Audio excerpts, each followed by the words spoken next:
To succeed and thrive at C-suite level, you need strategic clarity and operational excellence. Hello and welcome to the C-Suite podcast with me, Jennifer Geary. For this podcast, I am interviewing my co-author of How to Be a Chief People Officer, Anne Kiely. Chief People Officer was the third book in my range, and it was the first time I ever collaborated with someone on a book. And that was something of a leap of faith, because while I knew I had a good structure to break down C-suite roles, looking at things like culture, strategy, execution, building your team, and so on, and then the technical areas in the middle, it was the first time that I put my name to something with somebody else, trusted that between us we would come up with the right blend of skills, of know-how, of knowledge, and create something that's really cohesive and helpful and thorough and complete for somebody aspiring to their first Chief People Officer role. In the end, working with Anne was a joy, and the book that we created was actually a finalist in the UK Business Book Awards 2024, and we couldn't be prouder of that. Anne has a fascinating backstory. We have a shared history in some ways, and you'll hear some of that as well. But she thinks very deeply about people, about performance, about data, about humans, about getting the best out of people every day. I really hope you enjoy the podcast. I am delighted to be joined by my co-author of How to Be a Chief People Officer, Anne Kiely. Anne Kiely is a Chief People Officer with 20 years of HR experience in finance, technology, consultancy, and the airline sector across a number of diverse organisations. Prior to that, she worked for 10 years in banking. Anne is also proud to be a non-executive director of the Special Olympics Ireland. She has a master's degree in social and organisational psychology and recently completed the professional certificate in governance. Anne is the current Chief People Officer at Irish airline Aer Lingus and formerly Head of HR EMEA at Twitter. She also happens to be my cousin, and I'm very proud to say that. Anne, welcome to the podcast. Thanks, Jenny. I am delighted to be here. And we've done these before as a sort of tag team when we were both being interviewed about the book when it launched. But obviously, this is the first time I get to interview you and ask you the questions I want to answer. So I'm looking forward to that. First of all, let's tell our listeners a bit about your background and how it progressed and how you got into do what you do. You changed career from banking and finance into people. Tell us about that. What attracted you? How did it all happen? So I left school in Dublin in 1988, and that was pre-Celtic Tiger. So it was before Ireland had opened up her doors to foreign direct investment. I knew I wanted to do something in business, wasn't quite sure what, so I did a generic BCom degree. And I finished my degree with specialisms in human resources, industrial relations, banking and finance. I fell into my first job, which was in banking, and I had 7 or 8 wonderful years.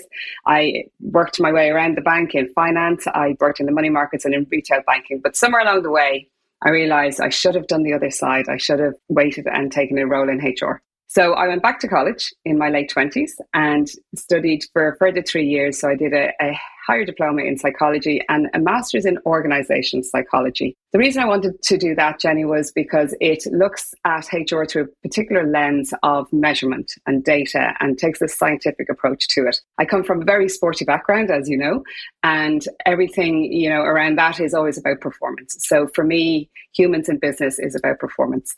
So from then on, in 2001, I started working in HR. And as you say, I've worked in a number of different industries. So I initially went back to banking. I worked in Accenture for a period. I had a couple of stints in technology, in Google and in Twitter. And now I'm in a new industry, which is the airline industry. I think the thread all the way through that is all about humans in their career, where they are, helping them to thrive, and the impact that HR can have no matter what the industry is. We've actually never talked about this, but it must have been brave to go from banking and to say, do you know what? I'm not quite on the right path for myself. And you would have been doing fine, earning well and that sort of thing. And say, I'm going back in order to go forward. Did you study alongside work or did you take time out? Tell us about that decision. That was a huge decision. So again, Ireland in the late 80s, early 90s, to have a job in banking was important. The mortgage rates were high. It was a great career. And my dad, your uncle, said to me, "Are you sure you want to change, Anne?" So it was a big step. And I guess somewhere in my gut, I must have known it was the right thing. And a lot of people have asked me since then, what was the defining moment? I don't think there was one. I think over time, I just realized that's where I wanted to be. So it happened a little bit organically, but I will say, looking back on my career, I loved my time in banking, but I am so happy that I made that probably very brave decision in my late 20s to go back. I studied full time. I did have a part-time job in the bank. They kept me on for a few hours for a few pennies. And you're right, I did start quite far behind my peers, because obviously anyone working in HR had 10 years under their belt by the time I was there. So I did take a very specific route to catching up.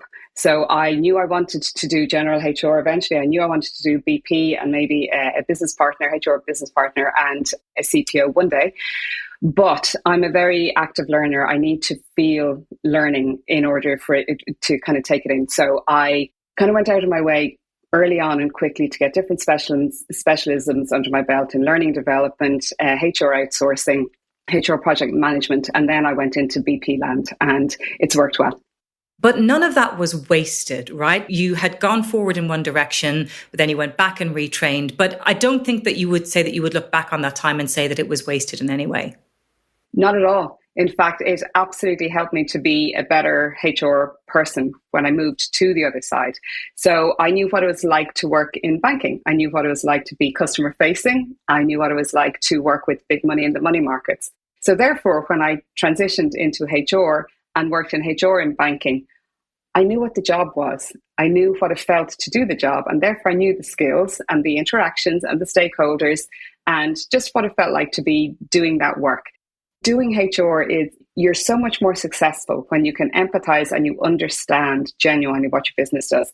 I love when somebody in HR says, "Can I go and do a stint in the business?" Yes, every time, and twice on a Sunday, because then you come back knowing what it feels like to be in the organization delivering the business strategy. So therefore, as a HR person, so much more about how to enable them to do that. It's funny, the parallels actually. Although I've come up through an ops and risk background and you've gone through the HR background, the parallels as well in the way that I moved around different parts of, say, Barclays and gained experience in all those different roles and then moved on to something else. And I can still hear my late dad's words ringing in my ear, probably saying, "You should never have left Barclays. You should have stayed in, the safe job in the bank." And that sort of framing that we have as children of 1970s, 1980s Ireland and unemployment and the bravery that it takes sometimes to know that your calling is elsewhere and to follow it. Let's just go into a little bit more on the industries. So you've talked about how you've moved around, but what were the differences that you noticed and the challenges that you felt as you navigated from one industry to another? Very good question. So the first industry I guess I went back into was banking. Very traditional industry, hundreds of years old. Up until 2008, very much a revered role. To be the local branch manager was right up there in the town in Ireland, and a very vibrant and kind of a huge family, right? You always felt you're part of a family. But it's an industry that literally wasn't allowed to collapse even when it collapsed, right? It's the backbone of the economy and therefore really, really important. So there was a certain stability and comfort, albeit 2008 acknowledged, but it was an industry that felt like it was always going to be there and stable. Fast forward to working in Google and Twitter later on in my career, that was a completely different feel. Still working with humans, still working with people, getting through their career and thriving, but it was fast paced and it was exciting. You didn't quite know what was going to happen next. So I know I've said 100 times to anyone who will listen to me, banking to me was at a good pace until I went to tech. And then, my goodness, was banking pedestrian. And then the other main difference I think I would suggest is in banking, everything had to be perfect. All the I's dotted T's. I had tens of versions of PowerPoint presentations of ideas before they'd go forward for implementation. Well, my goodness, when I went to Twitter in particular, it was like, write it down. Have you half an idea? Great, let's do it. We'll get it out there and we'll iterate as we go. So really, really different feel. Airline is different again. Airline, especially Aer Lingus, which has this wonderful brand in Ireland, wonderful legacy brand. People love getting on the Shamrock. It's almost an intangible. I can't explain why. And it's going through a really important period, as is all airlines, going from legacy banking feel to we have got to get quicker. We have got to put the passenger's journey in their pocket, tech enabled. And if they need to go through an airport in 20 minutes, we have to find a way to allow them to control that. So very, very, very different fields, depending on if it's a new industry, a legacy industry, a global company or an Irish company. And again, might I suggest that experience of working in an incumbent legacy industry, safe industry like banking, I used to call it, sort of hanging on by my fingernails with my hair on fire type situation. And I remember you saying to me in some of those early days in the tech companies, Jenny, like they haven't got anything. I'm having to create stuff from oh my God, I didn't, and that feeling, but being able to speak those two languages and being able to operate at those two different speeds is probably exactly what a beloved airline, but one that's going through some painful transitions. You needed that duality, I'm guessing. I feel like it's being appreciated. Yeah, I feel like it's something different, but equally, I feel my colleagues know that I know what it's like to work in a traditional industry. And you can appreciate that. And of course, a safety paramount culture as well that just pervades everything where you are. Let's get into some culture and strategy, because I always start there. And I think we were very aligned in the role of the CPO. But I'd love to hear it in your words, the role of the CPO with regard to organizational culture. Of course. And you're absolutely right, Jenny. When we started working together, it was a joy to behold in that your prior books always had this theme at the start. Strategy, culture pervades all of the C-suite roles, no matter which way you look at it. And they do come from very different perspectives, but they're important nonetheless throughout. So for me, culture is how we really do things around here. So it's not the lovely shiny values that are up on the wall, or it's not even the uniform, which of course is an enormous sense of pride wearing it in banking or airlines or wherever. But it's actually how people interact and react with each other day to day. It's what you must do what you say on the tin. So from the different types of culture perspective, so in our book, you have a fabulous graph, which is a 4x4, as we all love an L4x4 graph, where it plots a strong and a weak culture and a positive and a negative culture. And where you want to go is top right, which is strong and positive. When we have that, that means that all of us are operating along the same lines. We're all in tune. We follow the same almost gut instinct and do the same things, whether it's to do with safety or each other or the customer. All of the others are suboptimal. All of the others are either it's good, but it's weak. You really want to tug at it and make it stronger. If it's strong, but it's a poor culture, we definitely want to change that up.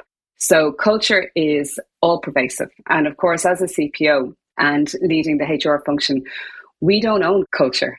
Culture is owned by the board, by the executive, by the senior management, and trickling down all the way through the organization.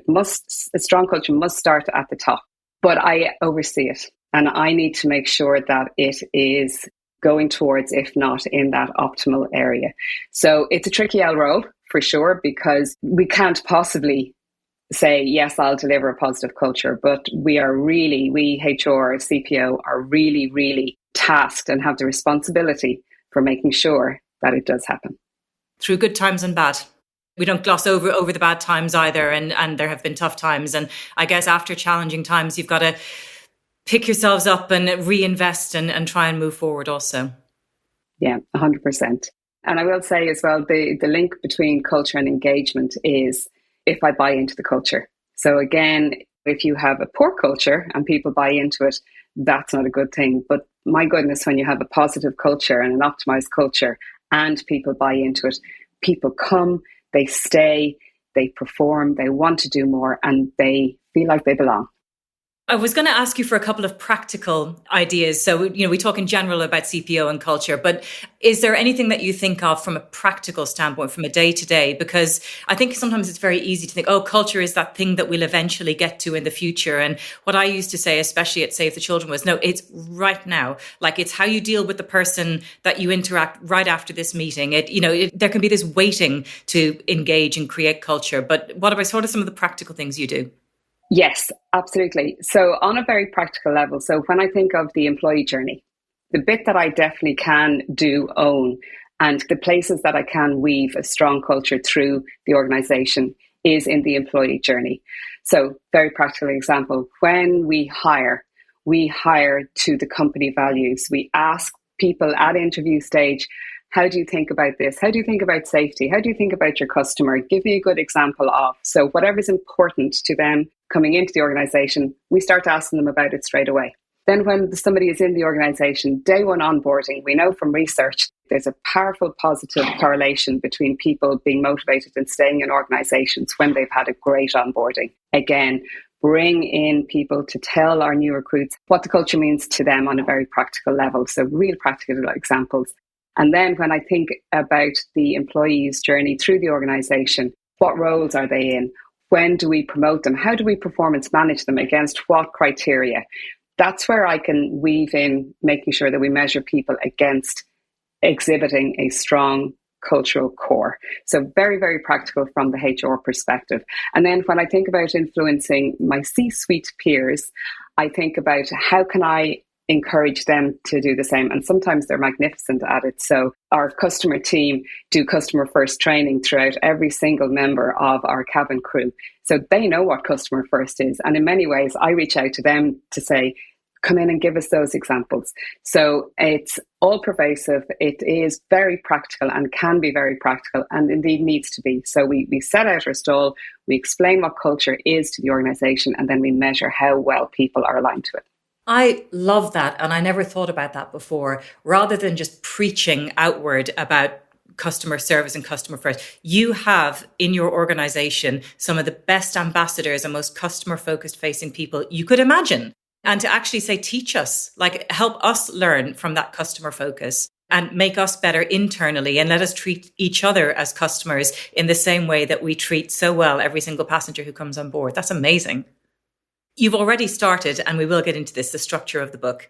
Before we do that, let's just talk about strategy. And you've already talked a little bit about it. You've already talked about the need to understand the organization, how it makes money, what it does, its products and everything. But just close that out for me, the role of the CPO versus strategy, how you think about those two things. Absolutely. So my starting point is the business strategy. We're growing. We are building new products, or we're growing globally.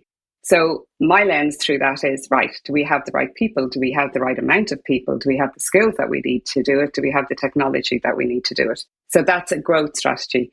If, for instance, when I was in, let's call it banking years and years ago, so the strategy was to, in many ways, to get through it. But one of the core pieces that we had to do was to build up, and you will attest to this, Jenny, being in your CRO role, is we had to stand up an entire function that was really never around in banking. It was there or thereabouts, but it certainly didn't have the prominence that it needed to have. So again, business strategy is we need to create a risk culture pervasive in our bank.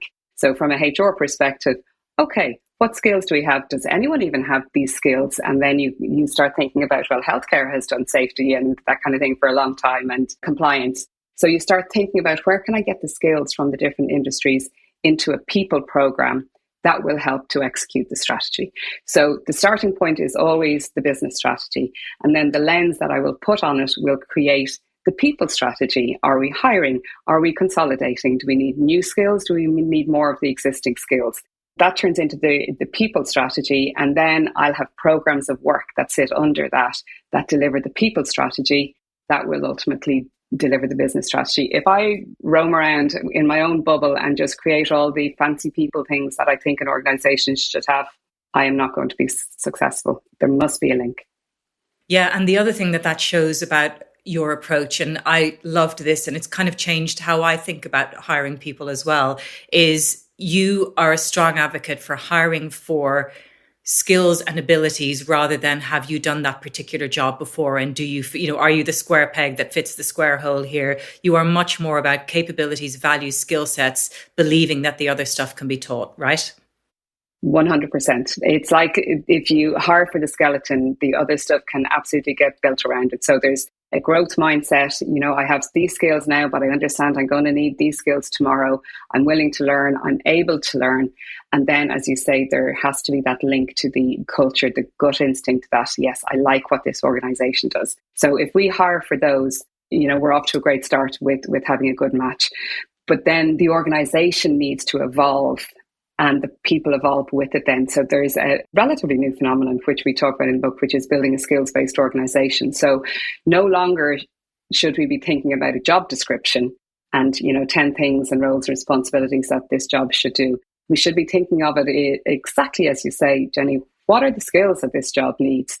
And it could be customer focus, but you don't have to be in the customer team to use your customer focus skills. I've just given an example of where in HR it's really, really important. So when we break down skills, then we get a much more agile workforce, and we are able to create really fertile and long careers for people because we use these skills across the various parts of the organization. Do you think enough companies have cottoned on to that yet? I'm not sure that they have. I still see a lot of square peg, square hole type situations. It's definitely new, and I wouldn't say I'm great at it yet. I get the core principles of it, and I'm looking forward to building on that theory because I think it certainly resonates with me. But no, probably not enough yet. And I think part of maybe what you're alluding to is it's hard dealing with humans. It's a tricky role. We're all generally pretty good people. And getting people to do something different or do something more or change, it can be hard. So it is a difficult thing to do, to build skills-based organizations, because people feel comfortable in their jobs. They like what they do. They like being able to do something different and grow the role. So it is hard to build that kind of core competence in an organization because it involves our people changing. Feels more exciting to me, though. I naturally resonate with that a bit more. So listen, you've already, because we can't help it, right, started talking about our book and getting into the meat of the sandwich, the technical area of the HR, of how to be a CPO. That middle bit, you had a really clear vision from the very beginning about how you wanted to set that out. And you sort of took two tracks. The first one was the one that you've described. So that first section is sort of HR, the people experience, cradle to grave, from your first interaction with the organization to the day you leave, and actually even beyond then, potentially, hopefully staying an ambassador for the organization after you leave. So there was that. And then you broke it down into a bunch of HR centers of excellence. So sort of looking inward to the HR function at the skills that are required to deliver that excellent experience. Talk to us about that twin track and almost that matrix, I suppose, that's going on in the background. Yes. So it's two lenses, and the HR team kind of, as you say, it's a matrix. It's not just sort of clean roles across the way. But the first lens is the employee, right? It's our job to bring talent into the organization, to nurture it, to make sure that they're involved, they're feeling motivated, they're progressing their career. And at some point, as you say, they leave. Sometimes they come back and sometimes they stay an ambassador. So that's the first lens. And that's really through, as you say, cradle to grave, hard to retire, all the wonderful acronyms. So, as you say, the front-facing part that everybody sees that HR delivers, the service that we deliver, is that, because that's the lens that our employees and managers see through. Oh, I have to hire somebody. Oh, I'm being hired into a new job. I wonder what I'll do next. Oh, there's a job over there. I like my manager. They want me to grow. There's a learning and development program over there I'd like to do. That's that lens. And we have to deliver that end to end, and it should be seamless. The service level should be the same throughout. Then behind that is the engine of HR, and some of it is very specialist and some of it is very traditional and some of it is kind of exciting. So what do I mean by that? All companies need policies. They need policies and guardrails by which the employee and the manager knows how to act, how to interact, etc. So we'll have policy teams, we will have pay and benefits teams and well-being teams. Again, almost like Maslow's hierarchy of needs. They're the fundamentals. But then we get into managing talent, and we're thinking of what careers do people want, what learning and development do they want, how do I help them to get promoted or take lateral moves across the organisation. So that is our learning and development, our talent management team own all of those programs. And then there's almost like the ethereal sort of self-actualization part, which is recognition, engagement, inclusion, diversity, equity, inclusion, and belonging. So all of these things stack up on top of the basics. And they're all the elements of the people team that we have to have in place. So there's almost like the front end, the front facing bit, the bit everyone sees and expects, and the engine that sits behind it. And then, as you say, there is almost more core principles across it, which is the skills in the HR team, the data, the analytics, and how we almost do our stuff in the background. That structure came to me relatively quickly and almost helped me to write the book and get all the things out that I wanted to get out. It did. It served you and us very, very well. And I should say, folks, that of all the books in the range, Chief People Officer is by far the fattest. This is like 100,000 words. And there was, I think you went from the beginning kind of going, do I know how to do it? And to then going, oh my God, it just won't stop. It was amazing to see once you had that structure, how it just came forth. And, Jenny, I will genuinely, and I'll say this 100 times over, I will genuinely be grateful to you for bringing that out in me. There's always been a confidence issue. There's always been that little voice here going, how are you doing, Anne? Or are you doing this right? And actually, the confidence that I got from putting down what I knew, I genuinely believe helped me to get the job that I'm in. So I have absolutely you to thank for that. This podcast is brought to you by the best-selling How to Be A range of books. These books, authored by me, Jennifer Geary, in collaboration with other seasoned experts, break down roles such as the COO, Chief Risk Officer, Chief People Officer, and Chief Sustainability Officer into their component parts. They explain the technical capabilities you need, but also how to operate at this level, preparing yourself, getting to know your peers, engaging with culture, strategy, building your team, and much more. Over 30,000 books have been sold, and the books have received overwhelmingly positive reviews. There's even a book about the role of AI called The Augmented COO. Check out the books, available on Amazon and Waterstones now. Let's get into DEIB. And I was always going to ask you a question about DEI, and then you came back to me and went, I want to talk about DEIB, which of course the B is now belonging, which I love in principle, but unpack it in terms of what it really means for us. So DEIB, they're all quite different things and they all build on each other. So everyone's used to diversity. Everyone now knows what that means. In fact, it's a statistic. How diverse is your organization? How many are male, female? How many are in the different generational workforces? So the baby boomers, the X's, the Y's, the Z's, and the soon to come alphas. How many are from different cultures, different backgrounds? How many speak different languages? How many identify as female, male, etc.? So diversity is literally the data set of your employees.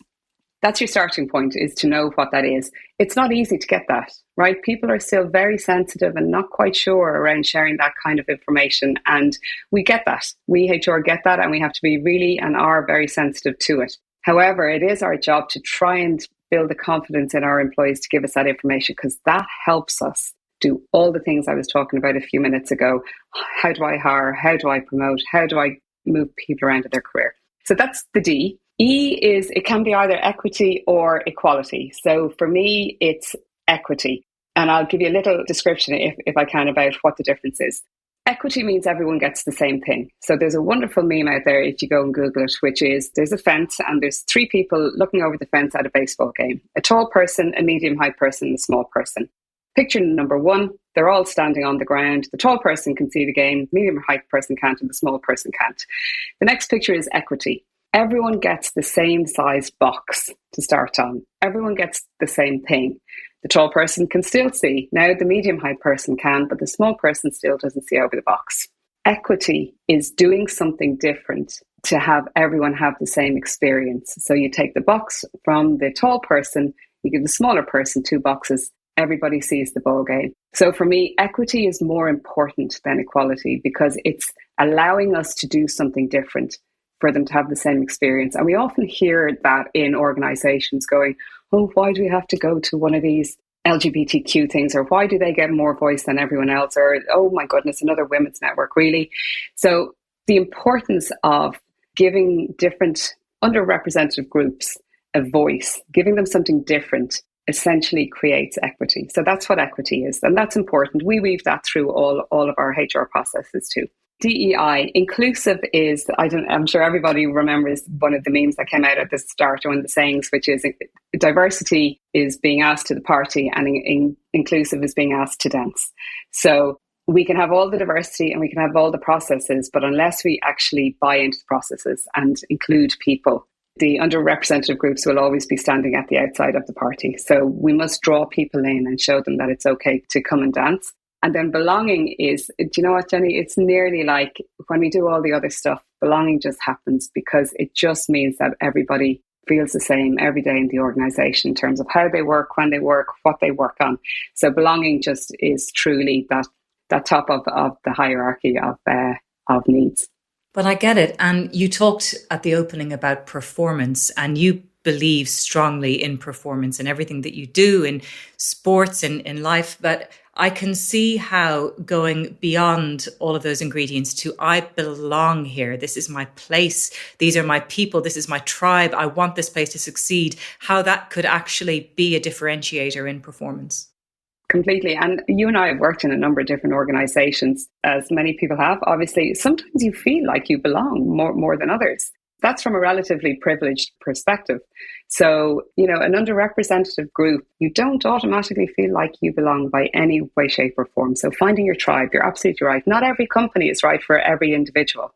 And when you get that sweet spot, it can be magnificent. I remember an anecdote, and this was a story that entered the lexicon at Save the Children. So if you remember many years ago, the Boxing Day floods in Asia, and the catastrophe that was unfolding that we all watched on our TVs and everything.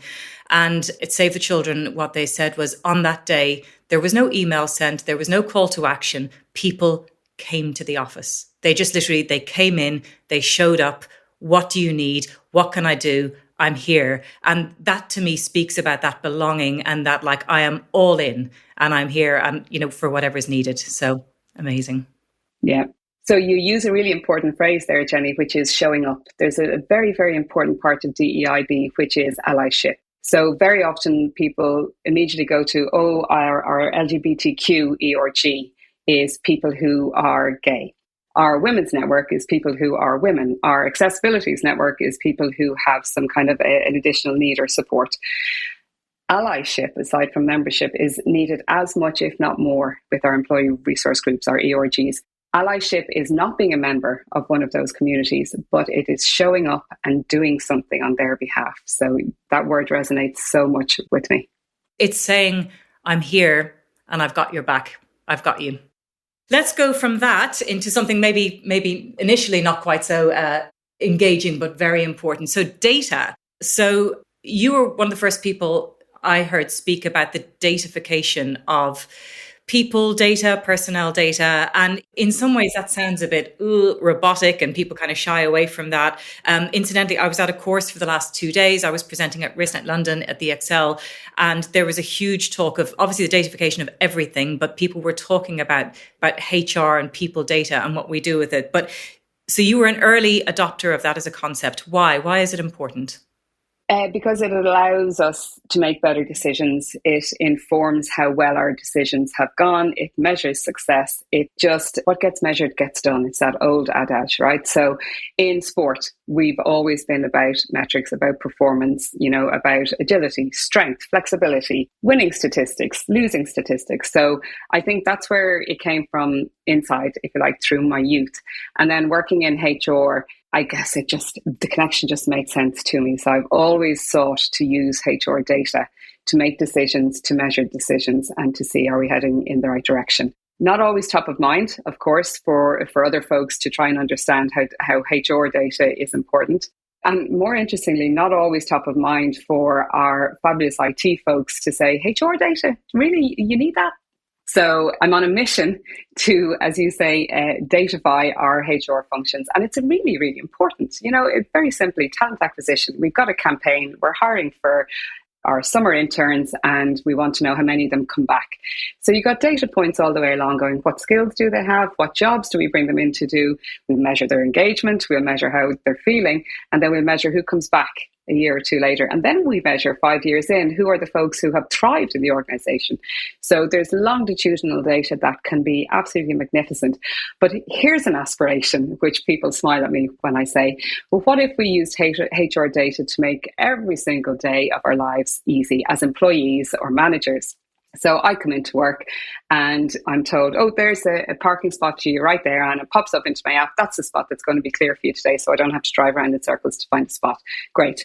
Then I go through and I go into work and I pass by the canteen and somebody has seen that I usually order a sandwich on a Tuesday, and I see one order a sandwich. Yep, great. I'll pop down to you and get it there. Then I sit down at my desk and my HR system pings me to say, Anne, you've got to review 2 candidates for a job. And I say, oh, brilliant. I have 15 minutes now. I'm going to have a look at those. So there's data points that we can use throughout the entire day to help us do our job just more efficiently. And it allows us to work on things that we really want to be working on. So it builds efficiency. It measures success. I could talk about it for days, so I won't. No, immediately I'm thinking about things like I am more creative in the morning. So if I want to do ideation and high energy things, the morning time is the time for me to do that. If I have to fill in some forms and do some less thoughtful stuff later in the afternoon, I'll do that in the afternoon. And maybe that awareness of when I'm at my best and when I like to work. And of course, we've got nearly 40 minutes in and we haven't said AI. So let's just say it now. The possibilities, obviously, of AI to create that experience are all there, aren't they? So when I think about AI in the HR organization, I think careers, right? I think managers are constantly thinking, I'm supposed to be a manager and a technical expert and a philosopher sometimes, and sometimes a financial advisor. And so I'm supposed to be doing all of these things. And one of those things I'm supposed to do as a manager is think about my team's career. So I need to make time for it. I need to pull information from a few sources the day before I go to meet my folks for their half-year review so that I can talk about their career. What if the HR system and all the other systems in the organization have seen my CV? It's pulled certain things from my CV to show the skills I have.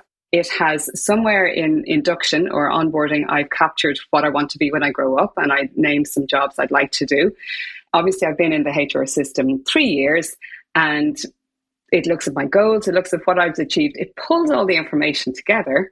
And the day before I go to have my half-year reviews with my employees, I press a button and the system goes, you're going to see Jenny tomorrow, and she is ready for her new role. There's a job over there in risk, and she should come in and apply for that role. And by the way, she would be magnificent in it because she has done all of this and she has the potential to do all of this. So the system is pulling the data points together for me and helping me to have an amazing conversation with you tomorrow. Oh my goodness, bring it on. That would be incredible. And you've reminded me as well, I think our book is shot through all throughout with such respect for the job of the manager. It's such a tough job. And it's piled on with so many responsibilities. You probably still have some of your own day job to do. And then you have to do all of these things and assessments and appraisals. And as you say, being that, shoulder to cry on at times. And one of the things that we're really trying to do is to take some of that burden, take some of the heavy burden off. So ironically, we can be human again, right? Absolutely. So we've touched on sport a little bit already, but outside of your day job, I know that you are a member of the board, a trustee of Special Olympics Ireland, and have been for many years. Talk to us about that, why it's important, and maybe the link to all the other things you've talked about today. Yes, 100%. So this is the first board I've ever been on. I'm a non-executive director of the Special Olympics Ireland, who will be 50 years old in 2028. I figured out a few years ago I need to be confident in myself, be brave in myself, and put my name in to be a board member. So there is a board match facility here in Ireland. I put my name in, I explained the things I'm interested in, and after a couple of initial goes, the opportunity came up to go on the board of the Special Olympics Ireland. They needed somebody who had a HR background, but clearly the fact that I have a sporting background as well resonated. I've been on it for just over 2 years and I've loved every moment of it. I walk home half an inch taller from every one of the meetings that I go into there. So most people will know Special Olympics Ireland for the 4-year cycle. where certainly anybody in Ireland who's listening will remember in the early 2000s, the first time ever Special Olympics left the US. It came to the Irish shores with Eunice Shriver. Everybody in Ireland wore a teal uniform, I think, for a couple of weeks. So the organisation resonated with me. It's a complex organisation because they are governed by 3 codes: by sport, by corporate and by charity. So they have a heavy burden of administration. But at their heart, they want to improve the lives of people with intellectual disabilities. And they have huge volunteer network who help them to do all the things that they do. They have layers of clubs to put forward people for the 4-year cycle to get to the Special Olympics.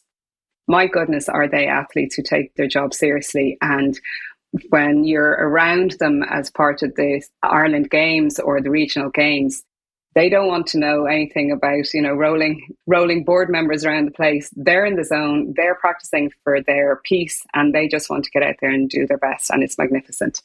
So the work that they do, not only in the Special Olympics for the Olympic Games, but they do extraordinary work, Jenny, with young people with intellectual disabilities. They've got a young athletes program where before even people get to work in sport, they're working on their balance, their fine motor skills and that kind of thing. So they're always trying to gather people together to work on these programs, work and health, general health, how to eat, how to cook, if you're somebody who has an intellectual disability. So they do extraordinary work. I absolutely love being on the board with them. And happily, I feel I'm able to bring something to their board that maybe they didn't always have, an outside view of HR, an outside view from sport even. So it's been brilliant. I love it.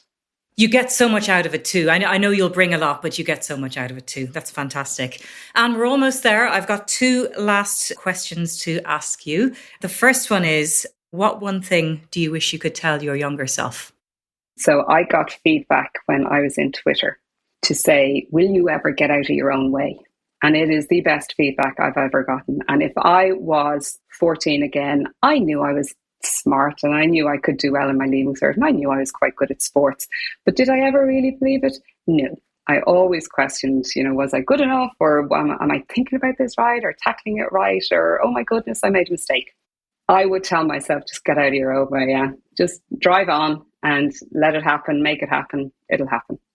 That is harsh advice in some ways, right? That's not coating it, in something soft and squishy. That is like, get out of your own way. And then my last question for you is, what book do you return to time and again? I think I would say it's sort of anything to do with, there's a phenomenon that we talk about in the book, it's globally known, about psychological safety. So psychological safety is truly feeling safe in whatever it is you're doing. So I think I'd hoover up any workbook that I see that talks about that, because I think it's such an important thing. And it kind of, the title is a bit scary, but actually underneath it all, it's just creating safe places for people to be, no matter what it is. So I think I'd hoover up anything like that. In terms of non-work things, I am a sucker for any sort of autobiography, in particular a sports personality autobiography. That's usually what I lift off the shelf. I've learned some things about you today that I didn't know, which is amazing. I thought I might have known it, but the word that kept coming back to me, I've written it down here, is resilience. So, you went in one direction, you felt it wasn't right. So you took a different path and took a brave step. You went in another direction. You underwent, as did so many people in Ireland and around the world of the financial crisis, underwent some serious setbacks, real difficulties, reinvented yourself in tech, found some challenges in the tech space as well, and had to search your soul and leave places at the right time and so on, and then reinvent yourself again for an industry that you were brand new. It has been so resilient, and maybe just finish off by that sense of coming full circle with Aer Lingus and the airline industry, because I know that really ended up almost feeling like home in a strange way. I think I will say to anyone over the last year since I've started here is I have found my dream position in my dream company. I love it. And you talk about the flight path is literally over your head. You've lived your life with planes going overhead. My dad worked in Aer Lingus. Our wonderful late uncle worked in the airline industry. There was something so wonderfully circular and perfect about coming back there. And it has been a pleasure to talk to you today. Thank you for joining the podcast. Likewise, Jenny. Thank you. We hope you enjoyed the podcast. For more information about the How to Be a books, the C-Suite Framework courses, the podcast, or to get in touch with me, head over to www.csuiteframework.com.